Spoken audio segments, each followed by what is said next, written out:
like to first thank the Mays for allowing us to record on their property, and with their welcoming figure, which is carved by Kwakwaka'wakw artist Calvin Hunt.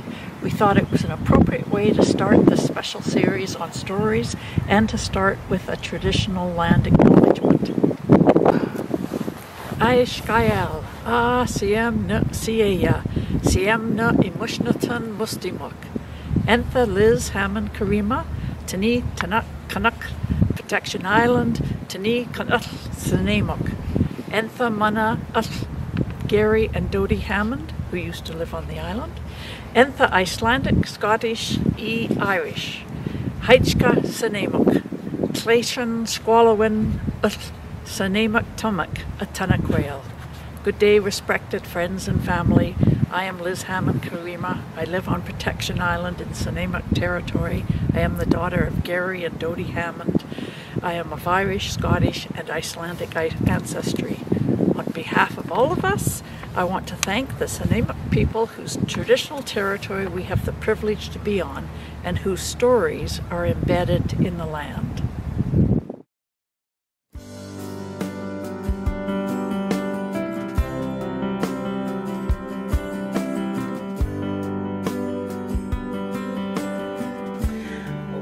The one I'm most proud of, I think, is Ancient Pathways, Ancestral Knowledge, because it was written almost as a compendium of everything that I'd been learning over the last, well, I've been doing this kind of work, learning from Indigenous elders for over 50 years. So after a while, and realizing the richness of the knowledge and the names of plants in all these different languages, I started thinking, how did people learn that? Where did they get it from? How did they share it? Bob will laugh at me. I always say I love making order out of chaos. It's what I do. I love Sudoku puzzles, and I love puzzles. And to me, looking at this huge amount of knowledge and practice and stories and words and names,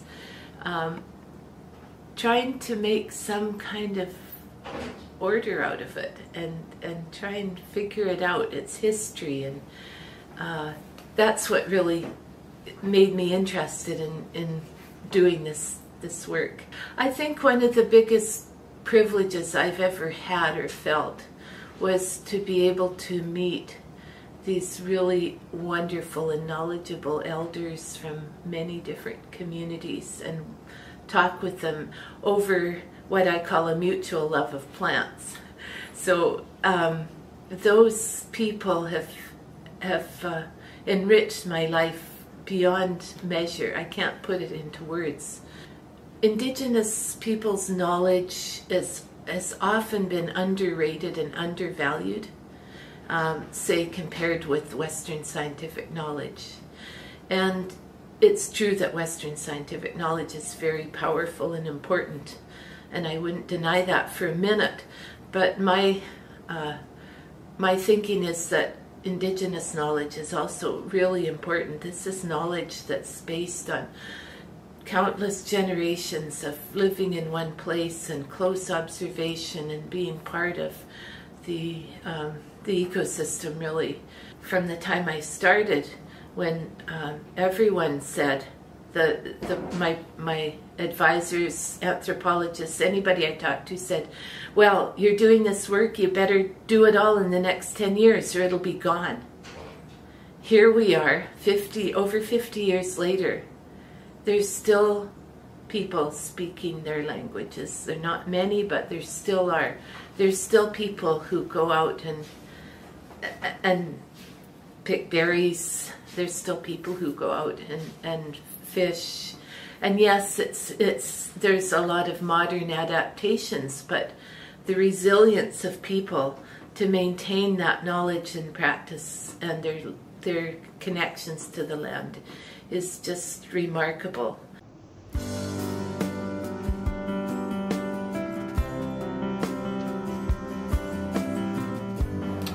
This production, The Great Gazoon, involved so many wonderful people, so many wonderful artists. And it happened right here in this house, which is amazing as well. It took 17 voice actors, musicians, and some of my dearest friends from the island here to work on this and make the music for this. It started out as a book, and the book went on for hundreds of pages. And then when I found out there had to be a second draft of the book, I thought, oh, someday, and I put the book away in a drawer, and then when it came time to tell the story, all these songs started happening around them. So we switched gears and went into making it an audio novel. So it's 4 CDs with musicians singing and voice actors acting and stories being told about a little boy that has to walk a tightrope way up above a mountain. And it's scary and it's fun and it's funny, and it was a wonderful project. And Valley and I did it all in our heads and put it out there and got all the people together to do it, and really happy with it. It really sounds good. This came about out of an experience I had walking tightrope. And yes, I was a tightrope walker once, and I learned a lot about fear in that time. And somehow I wanted to talk to people about fear and how you ride with it and how you use it and how you shouldn't try to hide it. I'm going to show you. There's a book that we have, and it's great. It looks wonderful. It's four CDs with a book, and it's exciting. I mean, can you imagine, right where I am right now, imagine there are 3 voice actors here, 1 voice actor over there, and wires running all across the room and microphones everywhere, and we're creating this story into something so far beyond what I thought it was going to be. That's the stuff. That's the stuff.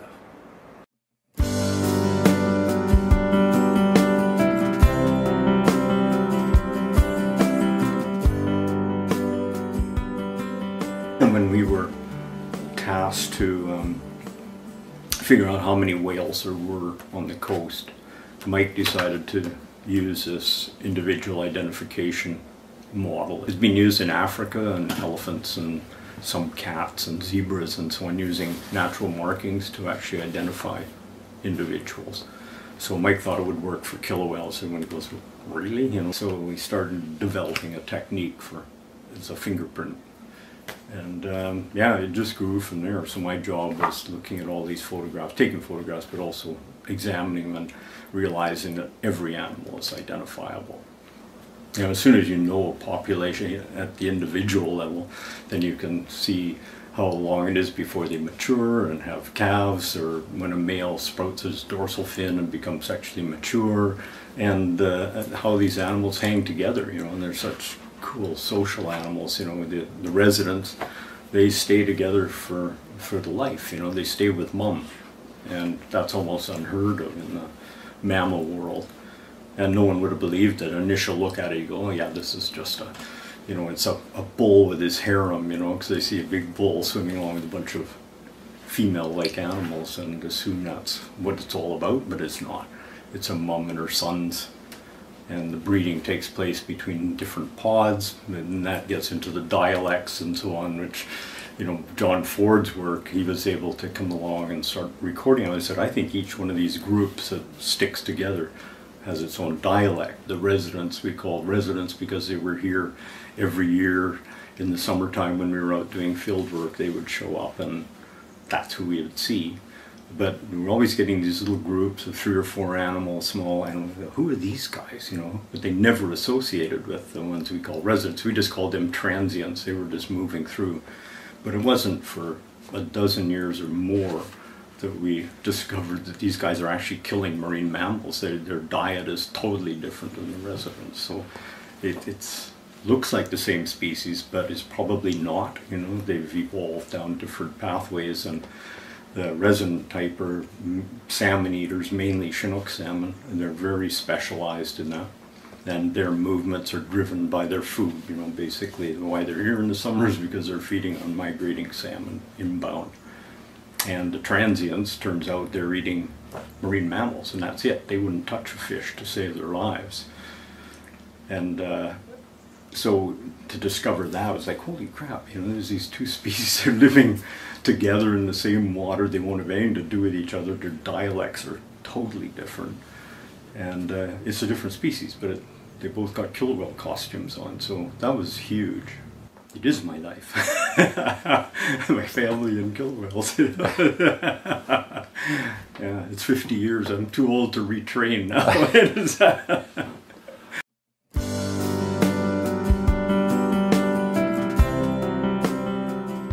It is a not very convenient field guide, because it's not really a field guide, but it's intended to be a field guide for identification of some of the marine life in BC. And then he decided that they were going to include a seaweed section. So they needed help. I've done a lot of technical stuff since 1972 on seaweeds, so I know them pretty well. Started diving in 1972 when I got interested in seaweeds, and I've sampled in BC. Been on about 4 expeditions on Navy auxiliary ships out along the west coast, along the inner Strait of Georgia area. Done one big trip up to Portland Canal, up the inner coastal inlets. Circumnavigated Haida Gwaii. For a long time I've been interested in terrestrial plants, and a lot of the seaweeds were kind of similar. In terms of the aesthetics of them, they're really beautiful, some of them are quite elegant. They're not all just, most people see the rotten stuff on the beach, you know, the slime and the smell. That's not what they're all about, so some of them are really quite elegant. But if you go to a place like Botanical Beach on the west coast, any sites in Haida Gwaii on the outer coast, you're wading up to your hips pretty much in seaweed. They're the dominant thing out there. If you go to inner coasts, there are not as many of them, not as prolific, not as many kelp, for example. Or if you go to the tropics, they're much smaller and they're more, less obvious than they are here. But anywhere out on the west coast, it's a dominant thing to see different types of kelp, and they're spectacular. We've got more kinds of kelp along our coast than anywhere else in the world. So the charismatic seaweeds, the big kelp, are sort of comparable to Graham's killer whales and Jane's sea otters. They catch people's attention because they're big and they're relatively easy to identify. I'm always teasing Graham about how easy it is. It's too easy with the charismatic megafauna compared to the not so charismatic microflora, but they're pretty charismatic. A lot of them have to be looked at with a dissecting or a compound microscope to see the beauty of them and to see why they're interesting. Charismatic animals can't compare to seaweeds for life history diversity. I mean, these things do all sorts of strange things and have different patterns of reproduction that the animals can't even come close to. There's a male and a female, and that's it, right? in the killer whale world.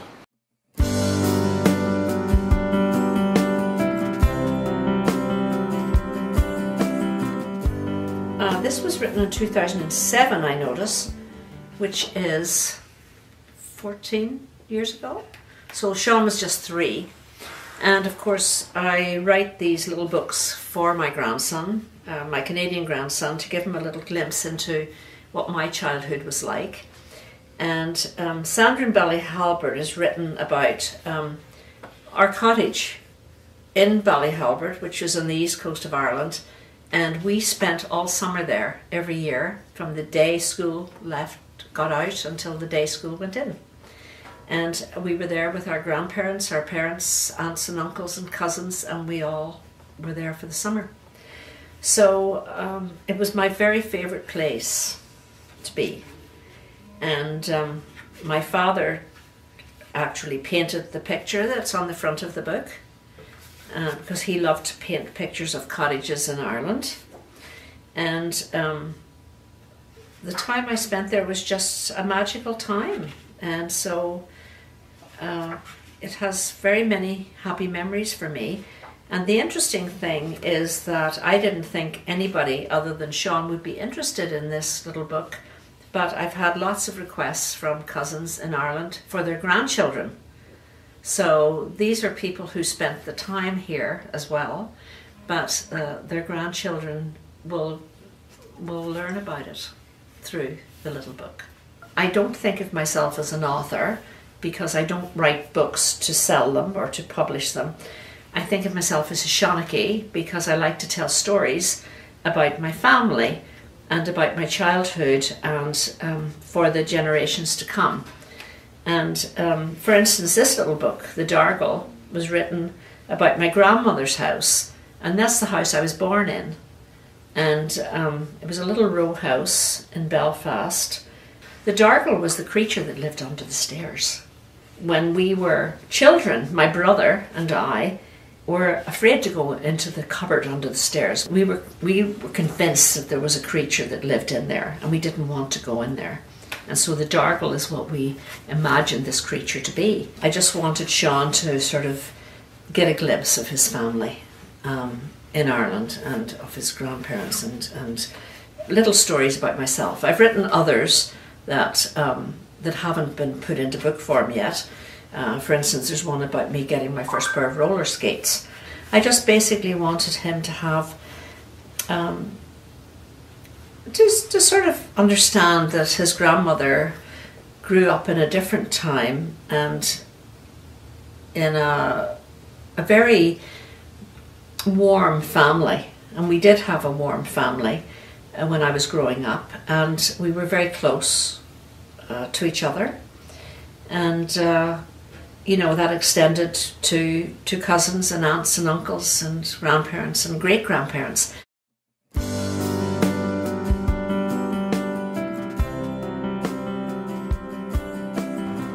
Dead reckoning, first of all, means it's kind of a rudimentary way of navigating.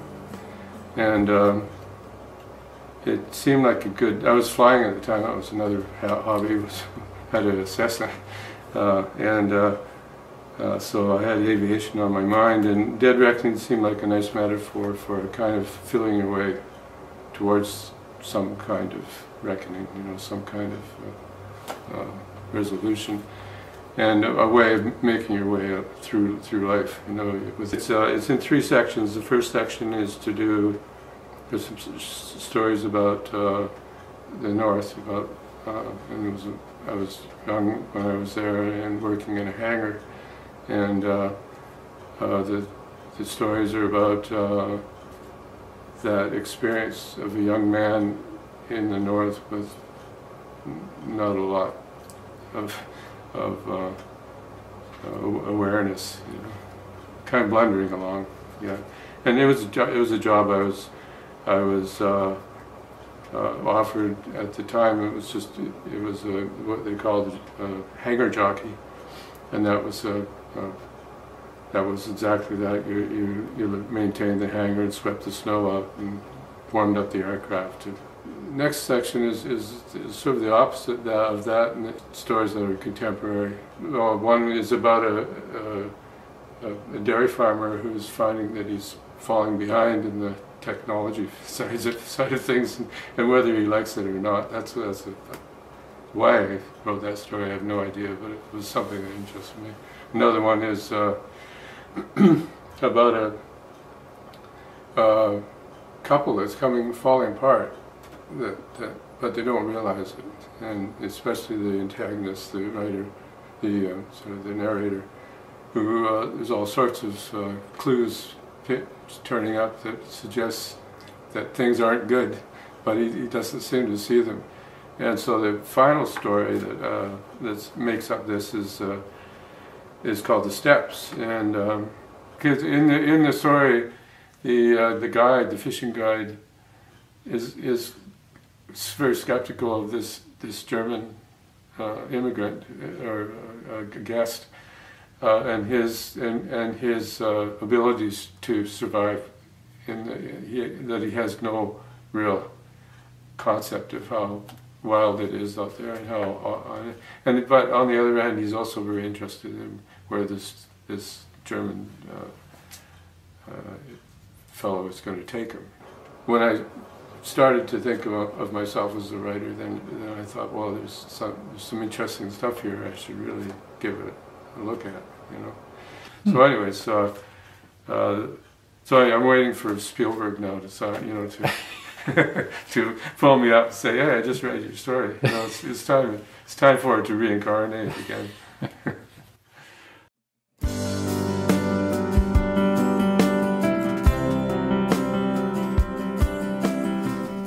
My book, A Good Day Fishing, is about a girl and her dad spending a day together trying to catch a fish.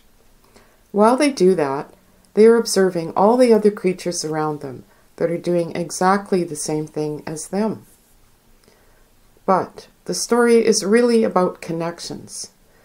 The connection between the girl and her dad, as well as their connection to the animals around them, and how we all rely on a healthy ecosystem. It's all one picture. The book is aimed at young children and has been popular with kids as young as 2 and up to well over 7. I've always loved the forms and colors of the sandstone shore and looking at the life it supports. Creating this book allowed me to illustrate some of that, something I really enjoyed.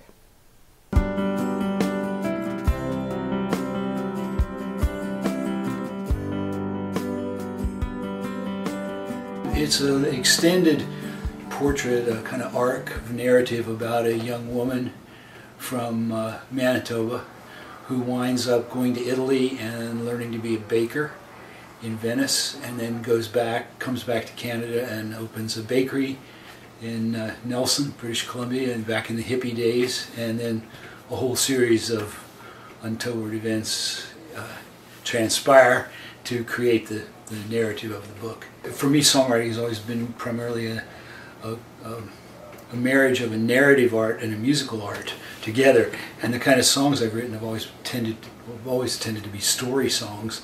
So I'm kind of known in the folk music business in Canada as a narrative songwriter, as opposed to singing about feelings. So I've always told stories in the songs. And about 10 years ago, I got the idea that maybe I should try telling a longer story than the 3 or 4 or 5 minutes that a song involves. I specifically chose not to be autobiographical because I'd had colleagues and friends who were musicians who'd written books, and they tended to be about musicians writing books. And I thought, well, I'm going to stay as far away from this as I can. I wanted it to have a musical component, so the lead character in the story plays the flute, and her boyfriend plays classical cello and is a composer. And I kept it in the classical music realm to avoid bringing my own personal experience into it too much, because then you get into in-jokes and things that only musicians understand, and I was afraid I would lose some of the accessibility of the images and the narrative. Lyric writing encourages you to be concise, because when you write songs, you've only got maybe 65, 120 words at the most in 2 or 3 verses of a song. If you write a song lyrics out, for most songs, at least the ones I've written, they fit on 1 page. It's you tell the story with as few words as possible, because songwriting is rhythmic, because it's accompanied by music, that writing fiction, you can think in those same kind of terms of rhythm. And one of the disciplines that I engaged in when I was writing this book, and in any writing I've done a fictional sort, is to read it aloud. I'm in the middle of a new project, because this book came out 7 years ago, so I've been doing things since, of course. I've written a lot of songs, and in the last 4 years I started writing short stories based on the narratives in some of the songs that I've written over the decades that I've been doing this.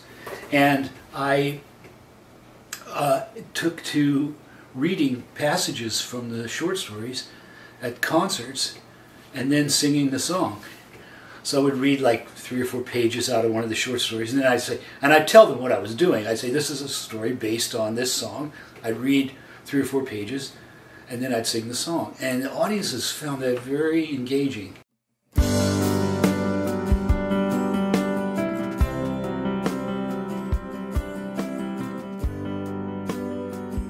So this book took about 6 years to write, and I like to think of it as like a non-fiction novel with about 80 different narrators. So it's the voices of people, of real people in New York. I spent a lot of time with them, interviewed them again and again, and the idea was just to get people speaking about their city and their experience of New York, their life there, their struggle with it. I love talking to people all over the social spectrum.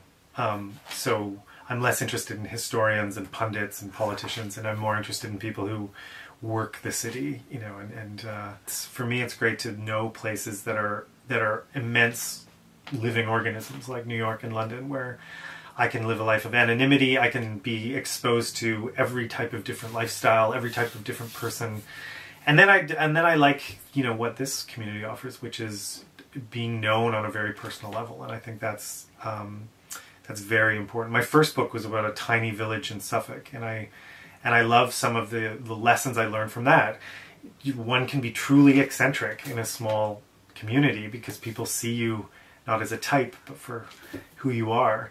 And there's a sense of cohesion that is, you know, that is here and can be found in small communities. That is something that you just can't build in a huge city, or it's very hard to build in a large city. So I love the two different poles. I don't really like the in-between. I don't like, you know, the medium-sized city, but give me the big megalopolis and give me the tiny protection island, and that's a good split. You want to be known in a place. You want to, you know, feel like you can be part of a community, especially as the world changes, and that becomes more important. But also the lure of the massive city is just, it's just incredible. It's a place of constant reinvention, and especially in a place like New York, where people there are able to kind of mythologize their lives and become something different. Like, you can't just turn your life around on Protection Island. People know you, they know your parents, they know your past. But I love the idea that in a place like New York, for, you know, as long as it's been a city, people have shown up and just been like, this is my stage to be who I want to become now. So those two different poles I just find to be really compelling. Well, it's a great way to spend your life. You know, it's given me an excuse. In a time when journalism has gone through, you know, some catastrophic changes, it's been a way too of getting away from a sort of day-to-day grind and writing nonfiction that is more immersive. And so that's allowed me to do what I love about, you know, nonfiction writing, which is spending time with people and getting to know a place. And they're just adventures, you know, like they're excuses to go and be in a city. Snapshot of a Soul Place is a celebration of our granddaughter, Miel, when she turned 25. Miel was born with Down syndrome, and her mother, Carrie Burke, is an extraordinary writer and visual multimedia artist who'd never really had a collection of her work beautifully presented. So we decided to collaborate, and she sent me all her writings and paintings, and I covered my entire living room with them and assembled them into this beautiful memoir of Miel's life from the time she was a baby till the time she was 25, telling about the challenges and victories and joys and sorrows of her life, told in poetry and prose, cartoon, photographs. And then Ronan Latazunel here on the island designed the book, and we wanted to do a hard copy book that was nice to touch, because there aren't that many books, beautiful coffee table books on people with special needs, and we wanted to make one. I think it's a miracle. Miel had 3 heart surgeries in her life. It was a miracle that she had lived to a healthy 25. And I really felt that Carrie's work needed to be seen, needed to be presented. And so those two ideas came together in such a beautiful way in this project. There was just so much material. There were so many great paintings and drawings, and then after we had figured out what we wanted to do, who was going to actually put it together in book form for us? And when we met Ronan, it was just a marriage made in heaven, and I don't think Ronan and Carrie actually met until the day that we did the book release here on Protection.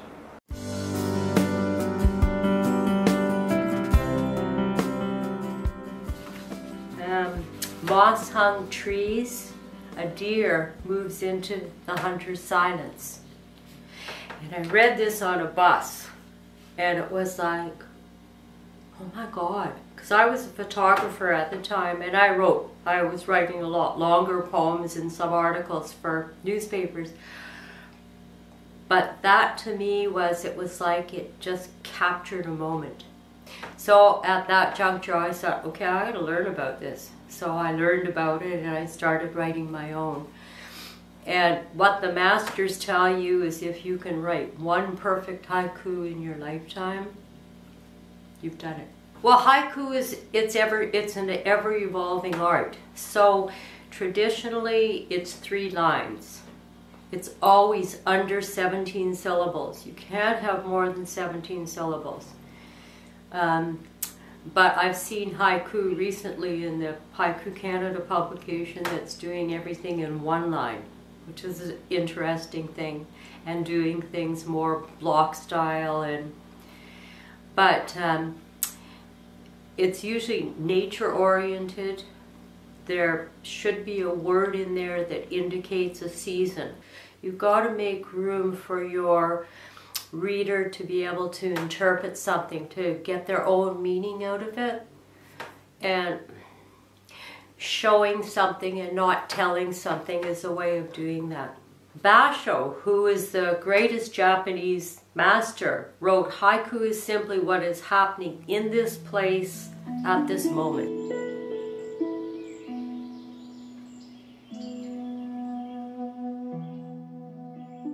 Rusting baby buggy fills with pink cherry blossom petals.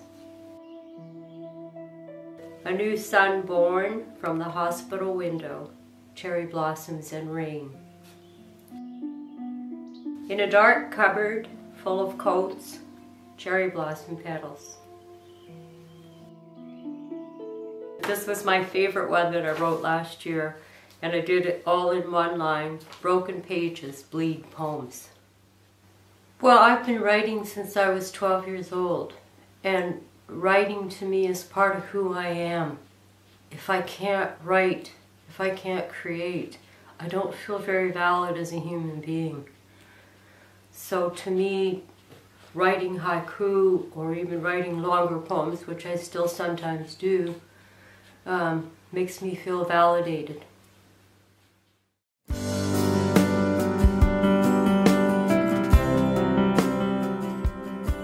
This is all about the steam navigation on the Yukon River from the late 1800s through the Klondike Gold Rush and up to the 1950s, all the way from northern BC and the headwaters down to the Bering Sea at St. Michael's, and just around the corner from the mouth of the Yukon River. So linearly it's a long story, and it covers about 70 years of when there were steam-powered vessels on the Yukon, including this fascinating period of the gold rush. The time around 1896, 97, 98 to the turn of the century was a fascinating period. People from all over the world went scrambling up to try and get rich in the Klondike goldfields. And these often very quickly built paddle wheelers were one of the main means of transport and supply, because there was times during the gold rush when they were really concerned that people were going to be in a famine kind of situation. The supplies weren't coming in, especially in winter when there was freeze up. So during the navigation season, these were the boats that brought in all of the supplies, the machinery that they needed. On the west coast, the First Nations people worked in the canneries on a seasonal basis, because the canneries were run seasonally. So they traveled on the CPR steamships from the west coast, or all along the west coast, from their homes to the canneries. And there were lumber camps up the coast, and people would take the steamships into Vancouver, the loggers for a weekend off and a fling. So it was connected to all of those sorts of stories. It also made the whole industrial history of BC, for example, essentially possible. That's been one of the exciting parts of more recent years when I've been traveling. Like in China, for example, I rode with the engine crews of a large hand-fired locomotive in Inner Mongolia through the mountains. And they were doing exactly the same things that the old-timers from the Canadian Pacific were doing in the Rockies, but before the 1950s, when diesels came in here.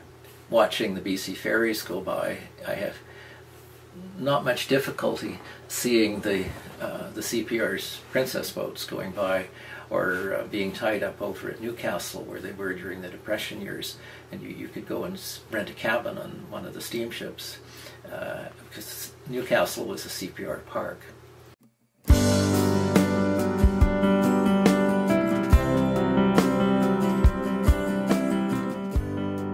It's a memoir of a certain part of my life, a little bit of my personal history.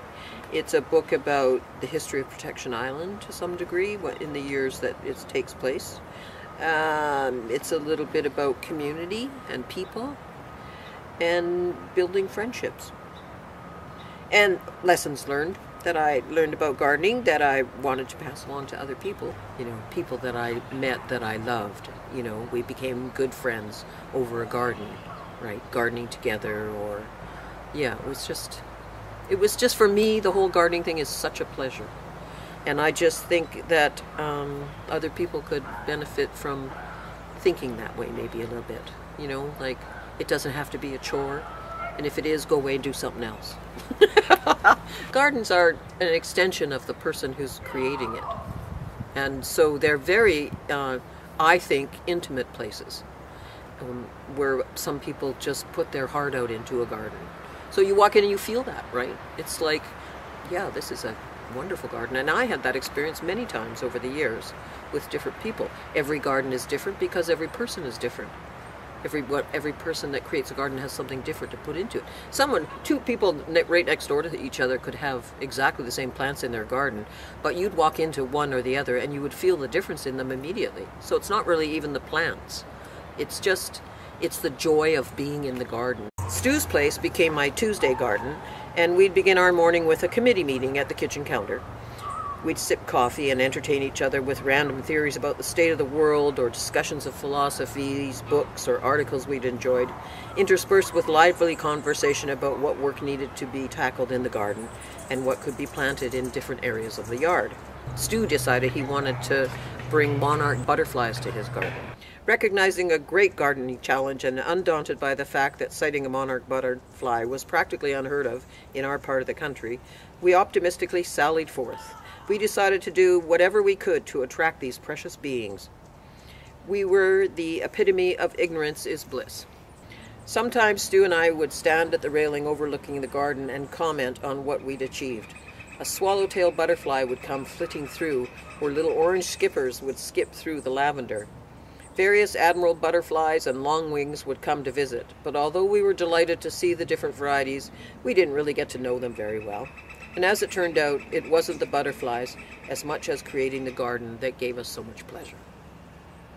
I'm really happy about this book. I think that I did a great job. I think Valley and Ronan, who helped me with this, were absolutely essential to what this is now, right? Because yeah, I just had an idea, and once I got it down on paper, it turned into something wonderful. And lots of people seem to like it. So that's good.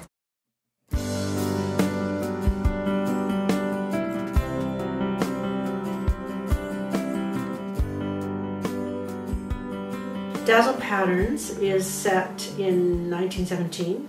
It starts with the Halifax explosion, so it's set in Halifax. And there are 3 characters in the book. There's a woman who's working in a glass factory in Halifax. There is her fiancé, who's fighting in the trenches in France. And there's a German immigrant who's working, he's a master glass crafter, working in the glass factory.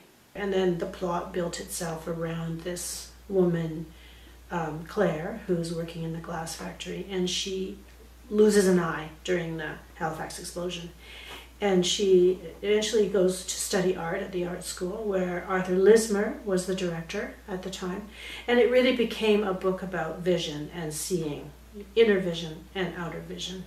But in a larger sense, it's a book about art, love, and war. But I actually started out with this idea of writing a story from my grandfather's life. He met my grandmother in Halifax. She was working there. She grew up in the country, like my protagonist does. She was working in Halifax because so many people died in the Halifax explosion that they needed workers in the city, so she left the country and came to work in Halifax. And she met my grandfather, who was working, he was in the Merchant Marine, and he was from Shetland, and they met in Halifax. Maybe some people plan their plots out ahead of time really well, but I think it's more normal for, especially for a long project like a novel, for the novel to kind of create a life of its own and you just kind of follow along. So I knew I wanted it to start in Halifax, but I actually didn't want to dwell too much on the explosion, but the explosion was such a dramatic event that it just kind of sucks in all the energy of the book, because it's so dramatic. You know, a lot of life was lost, there was a lot of injury, and, you know, children blinded and all kinds of stuff. So you can't really gloss over it. So I found that starting the book there, I really did have to dig into the explosion. I think I just had a story to tell, and I got dug into it, and then I just couldn't really let it go. So it's more like there isn't a driving reason, it's more like a habit of mind. You know, you start on a piece of work, and in that way the painting and writing are similar, you know, and I learned a lot about that through painting. Just keep going, keep listening to the work, just keep on, and something will form, you know, something that makes sense. How does it feel to you to know that your work, your legacy, is in the local library here on the island? Oh, I love that. I love that my books are here on the island. Yeah, it's very special, and there's a lot of really passionate readers here on the island, and, you know, the people who keep the library going, and they're great champions of books and writers, and it's a real privilege to be part of the community. Stories give meaning to the land. They give meaning to our being. I would like to raise my hands to the traditional story keepers and to our story writers, and also our story keepers, the librarians and the library volunteers who work to keep our stories alive. Haichka.